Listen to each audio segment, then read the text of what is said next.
Chike sat on the edge of his bed, scrolling through his phone while his wife, Ngozi, prepared breakfast in the kitchen. The smell of fried eggs and yam filled the room, yet his mind was far away. He loved Ngozi, no doubt. She was caring, respectful, and beautiful in her own quiet way. But deep down, Chike felt something was missing. No matter what Ngozi did, he kept comparing her to Amara, his ex-girlfriend. "Morning food is ready," Ngozi said softly, placing a tray before him. "Thanks," Chike muttered without even looking at her. Ngozi smiled and sat beside him. "You've been so busy lately. Is work stressing you that much?" Chike forced a smile. "Yes, work has been tough, but don't worry, I'm fine." He ate quietly, but in his heart he remembered the wild nights with Amara, the excitement, the way she made him feel. Ngozi's calm love felt too plain compared to that fire.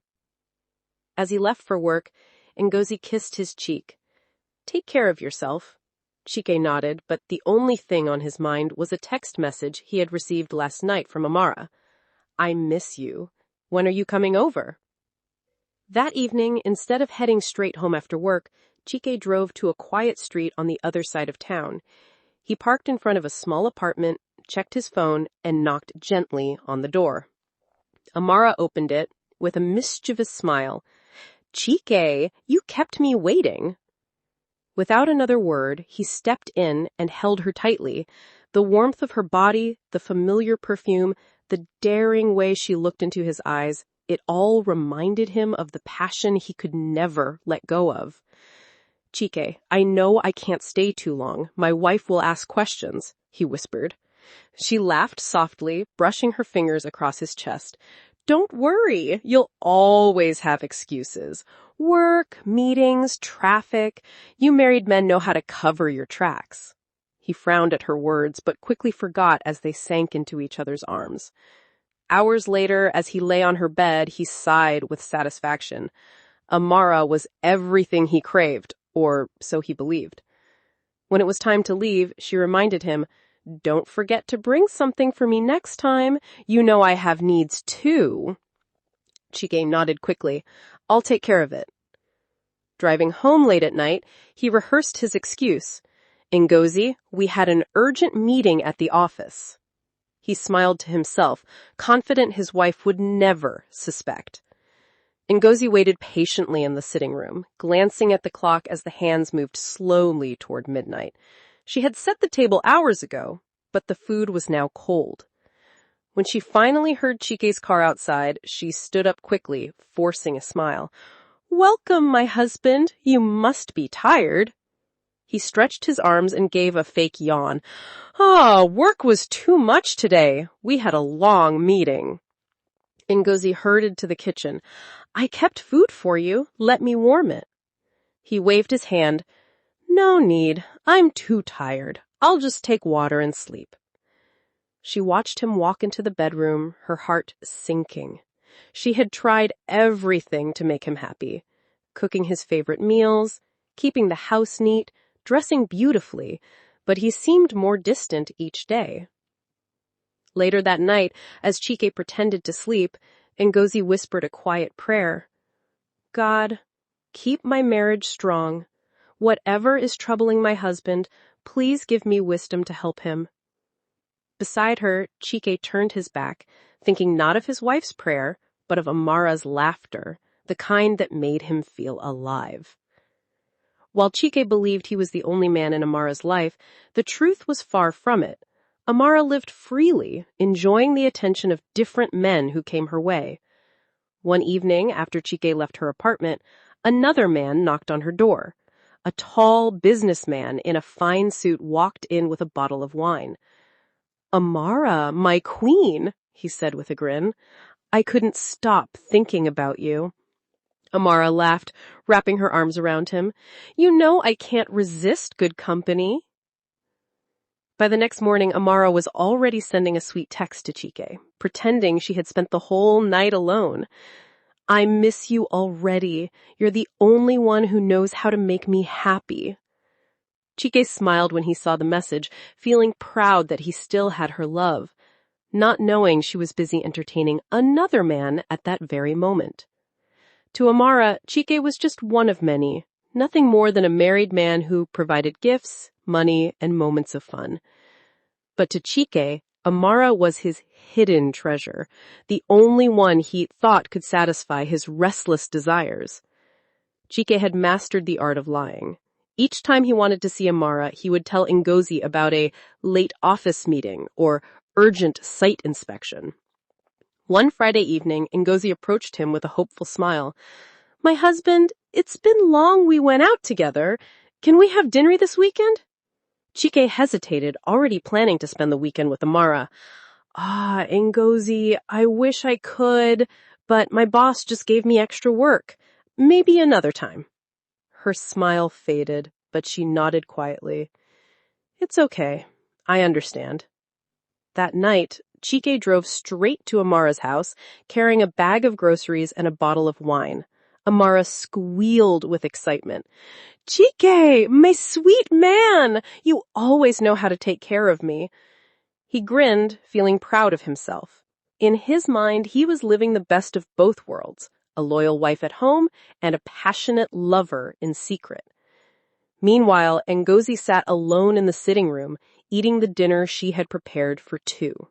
She convinced herself that her husband was truly working hard, not knowing he was laughing and drinking in another woman's arms. Ngozi tried to believe her husband's stories, but little things began to trouble her heart. Chike often came home smelling of a perfume she didn't own. Sometimes she noticed faint lipstick stains on his shirt collar, though he would brush them off quickly. One night, as he dropped his phone on the table and went to take his bath, a message popped up. Ngozi glanced at it by mistake. "I can't wait to see you tomorrow, my love. Same place, same time." Her heart skipped. She picked up the phone, but it was locked. She sat there, trembling. Who could be sending such a message? When Chike came out of the bathroom, towel around his waist, she forced a smile and said nothing. She wanted to trust him, but doubt had already crept into her heart. That night, she lay awake, staring at him as he slept peacefully beside her. A tear rolled down her cheek as she whispered, "Chike, if only you could be truthful with me." Meanwhile, Chike dreamt happily of Amara, blind to the storm slowly rising in his home. Amara was no longer satisfied with secret visits and gifts. One afternoon, as Chike lay on her couch, she crossed her arms and looked him straight in the eye. "Chike, when are you going to be serious with me?" He frowned. "Serious how? You know I'm married." She scoffed. "Married, yes, but you spend more time with me than your wife. If you love me like you say, then prove it. Give me more. I want money for rent, new clothes, and maybe a car too." Chike sat up, alarmed. "Amara, things are not easy for me right now. I can't do all that at once." She rolled her eyes and leaned closer. "If you can't, then maybe I should spend my time with men who can. I have options, you know." Those words pierced him. Fear of losing her gripped his heart, and he quickly replied, No, don't say that. I'll find a way." Amara smiled victoriously, knowing she had him under control. For her, Chike was just one of many men, but she had learned how to squeeze the most out of him. For Chike, however, Amara was an addiction he couldn't imagine living without. Chike's wallet grew thinner as Amara's demands increased. He started sending her money secretly, even dipping into the family savings without Ngozi's knowledge. One evening, Ngozi noticed unpaid bills on the table. "Chike, why is the electricity bill still here? I gave you money for it last week." He rubbed his head nervously. I used that money for something urgent at work. I'll sort the bills later." Ngozi sighed. "But things are becoming tight. You hardly talk to me anymore, and money keeps disappearing. Is something wrong?" Chike forced a smile. Nothing is wrong, just stress. But inside, he was torn. At home, his wife struggled quietly, cooking, caring, and praying for their marriage. Outside, Amara drained him with endless requests, yet he still felt drawn to her like a moth to fire. Every time he thought of stopping, he remembered Amara's laughter, her touch, her daring ways, and he kept going back, sinking deeper into the web he had spun for himself. One Saturday evening, Amara attended a friend's birthday party. She arrived in a sparkling dress, her laughter filling the room. By her side was a wealthy man she had been seeing secretly. They danced closely, whispering into each other's ears, unconcerned about who was watching. Cameras flashed, and a few guests took pictures and videos. Among the crowd was a mutual friend of Chike's, who recognized Amara immediately. His eyes widened. Isn't this the same Amara Chike talks about sometimes? By the next day, the pictures were already circulating in small WhatsApp groups. Amara didn't care. For her, it was just another night of fun. Meanwhile, Chike spent the day thinking she was at home, waiting for his call. He smiled proudly, believing she was his alone, unaware that the woman he treasured was already the talk of the town. Ngozi sat alone in the bedroom, staring at the ceiling. Chike had once again come home late, too tired to talk, too distracted to notice her sadness. She held his untouched dinner in the kitchen, her heart heavy. She had done everything a wife could do, cooked his favorite meals, cared for the house, prayed for him daily. Yet he kept drifting farther away. That night, after Chike fell asleep, Ngozi kneeled beside the bed, tears running down her face. God, she whispered, I don't know what else to do. My husband is slipping away from me and I feel helpless. Please keep this marriage from breaking apart. Touch his heart before it's too late. She wiped her tears and climbed into bed. Beside her, Chike turned in his sleep, dreaming of Amara's embrace. In the silence of the night, Ngozi's heart ached, but she refused to give up on her husband, even as his love continued to drift elsewhere. One afternoon, Chike met an old friend, Emeka, at a car wash. They chatted about work and family, until Emeka suddenly leaned closer.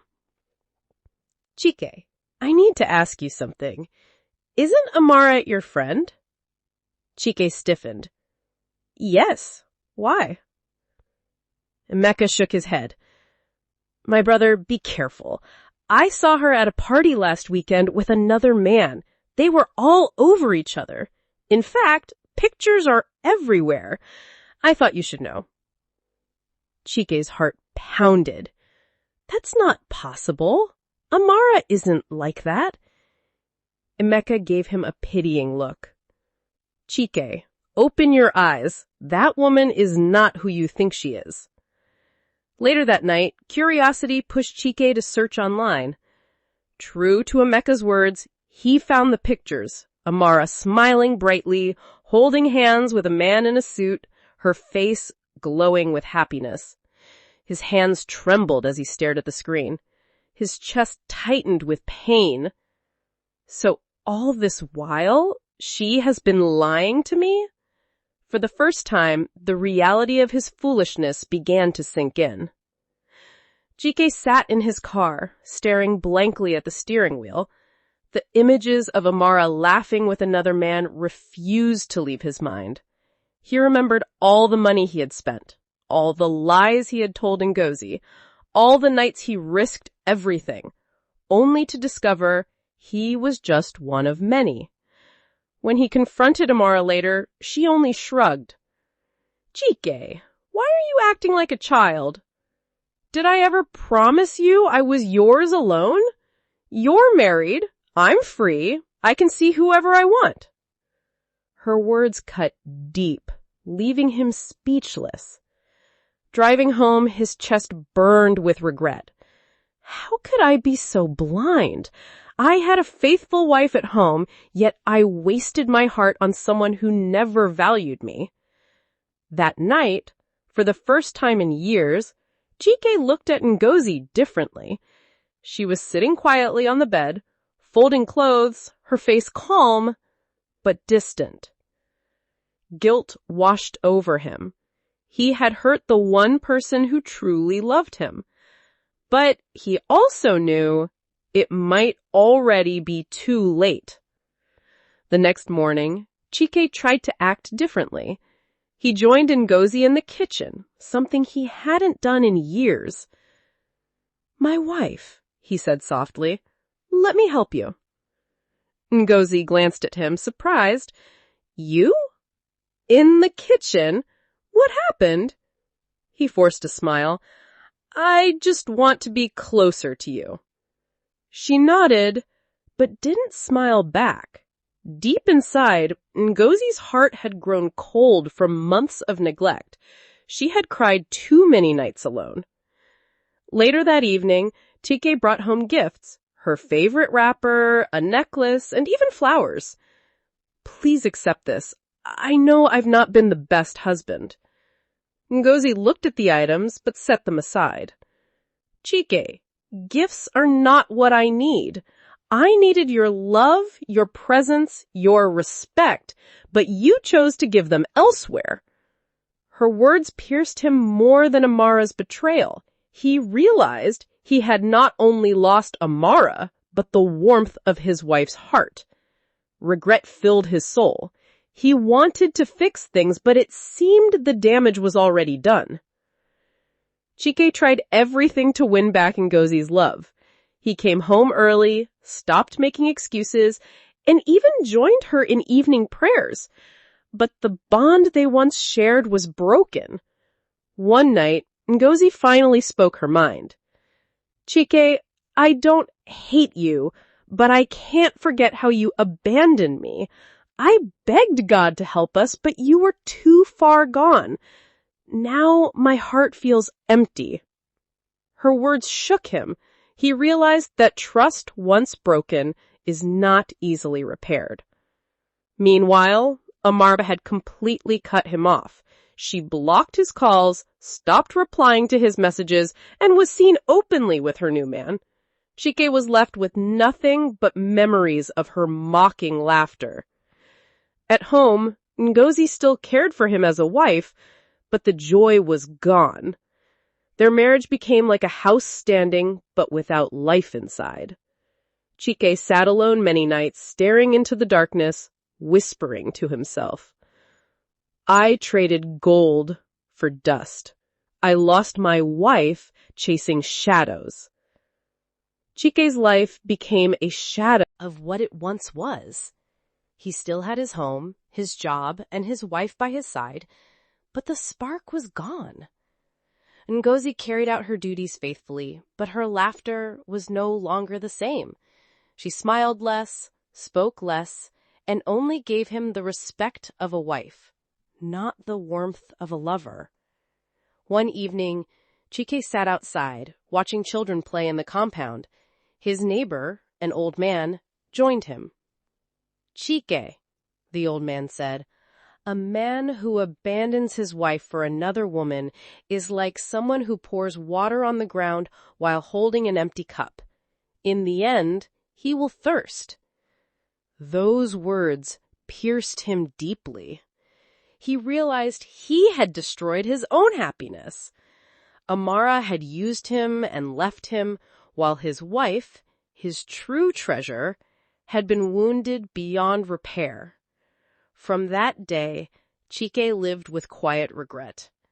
He did his best to care for Ngozi, but he knew some mistakes leave scars that never fully heal.